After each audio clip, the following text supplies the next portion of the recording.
রাসূলের দাদা ঘরের সামনে তাঁবুর সামনে দাঁড়ায়া তায়েফ থেকে আগত সাদিয়া গোত্রের লোকদেরকে বলতেছেন, এই ঘরের ভিতরে একটা এতিম বাচ্চা আছে, বেশি টাকা কড়ি দেওয়া যাবে না, যদি দয়া হয় নিয়ে যাও। গরিব মানুষ, এতিম মানুষ দেখে শুনে কেউ আর নিতে চায় না। সবশেষে এলেন ভাগ্যবতী মেয়ে, ভাগ্যবতী মহিলা হযরতে হালিমাতুস সাদিয়া। তিনি এসেছেন, কোনো ছেলে পেলে পায় নাই, সকলের শেষে তিনি এসেছেন। আব্দুল মুত্তালিব বলছেন, এই ঘরের মধ্যে একটা এতিম বাচ্চা আছে, দয়া হলে নিয়ে যেতে পারো। তিনি স্বামীর সঙ্গে পরামর্শ করলেন, এরপরে বললেন, যদি দেখতে অন্তত ভালো হয়, মন যদি ভালো লাগে নিয়ে যাব, একেবারে খালি হাতে ফিরে যাওয়ার চাইতে তো ভালো।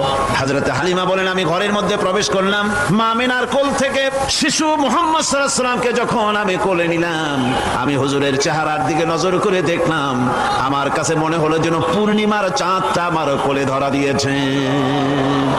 রাসূল কি শিশু মুহাম্মদ সাল্লাল্লাহু আলাইহি ওয়াসাল্লাম কি যখন নিয়ে বাড়ির দিকে রওনা হলাম, যে গাধা আমার সকলের পেছনে এসেছে, সেই গাধা এখন সকলের আগে ছুটে চলে যায়।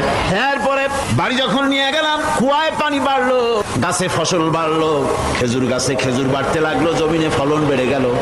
রাসূলের দুধ বোন সাইমা রাসূলকে নিয়ে মুহাম্মদ সাল্লাল্লাহু আলাইহি ওয়াসাল্লাম তাকে দোলনা নিয়ে দোল দিতেছে। কি আশ্চর্য অবস্থা! সাইমা তাকে দোল দিচ্ছে আর বলতেছে, বেঁচে থাকুক মুহাম্মদ সাল্লাল্লাহু আলাইহি ওয়াসাল্লাম, সে দীর্ঘজীবী হোক। কবি লিখতেছেন, কি আশ্চর্য কথা! বেদুইন বালিকা কারে নিয়ে দোল দেয় সে কি তা জানে? বিশ্বনবী মুহাম্মদ রাসূলুল্লাহ সাল্লাল্লাহু আলাইহি ওয়াসাল্লাম এভাবে এতিম অবস্থায় জীবন তার শুরু হলো। যখন তিনি ফিরে এলেন 6 বছর বয়সের সময়, যখন মায়ের কাছে তিনি ফিরে এসেছেন, প্রতিদিন তিনি খেলা দেখতে যান ময়দানে। ইতিহাসের মধ্যে লেখা হয়েছে, মা প্রতিদিন সন্ধ্যার সময় তাকে ফিরে পান। আজকে সন্ধ্যা হয়ে গেছে, শিশু মুহাম্মদ সাল্লাল্লাহু আলাইহি ওয়াসাল্লাম বাড়ি ফেরেন না। কারণ কি, কেন বাড়ি ফেরে না? সন্ধ্যার দিকে তিনি চলে গিয়েছেন পাহাড়িয়া ময়দানে, যে দেখেন ধুধু করতেছে, চতুর্দিকে সন্ধ্যা হয়ে গেছে, অন্ধকার হয়ে গেছে, কোনো ছেলে পেলে নাই, কেউ নাই। পাহাড়ের পাদদেশে বসে শিশু মুহাম্মদ সাল্লাল্লাহু আলাইহি ওয়াসাল্লাম কাঁদতেছেন।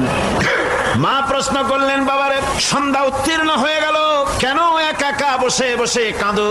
তিনি বলছেন, মাজি আজ কদিন খেলা দেখতে আসলাম ময়দানে, প্রতিদিন দেখি যখন সন্ধ্যা হয়ে যায়, মুরব্বী শ্রেণীর কিছু লোক আসে, ছেলেকে নাম ধরে ডাক দেয়, ছেলেরা দৌড়ে তারা বাবার কাছে চলে যায়, আর বাবা ছেলেকে করে নিয়ে মুখে চুমা দিয়ে বাড়ির দিকে নিয়ে যায়।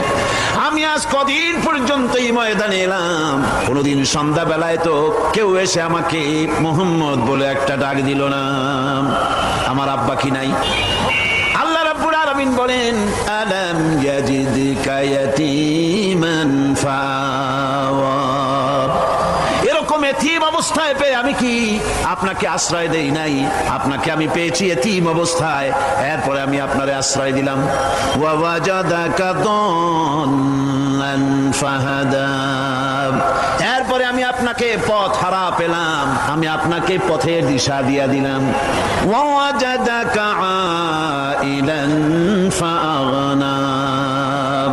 এরপরে আমি আপনাকে দরিদ্র অবস্থায় পেয়ে তারপরে আমি আপনার দারিদ্র মুক্ত করেছি আপনাকে। সুতরাং ফাআম্মাল ইয়াতীমা ফালা তাকহার ওয়া আম্মাস সাইলা ফালা তানহার ওয়া আম্মা বিনি'মাতি রাব্বিকা ফাহাদ্দিস। সুতরাং নবী, ইতিমের প্রতি নির্মম ব্যবহার করো না, ইতিমের প্রতি ভালো ব্যবহার করো, নির্মমতা দেখাইও না, আর ভিক্ষুককে ধমক দিও না, রূঢ়তা দেখিও না, আর আল্লাহর নিয়ামতের প্রশংসা করো।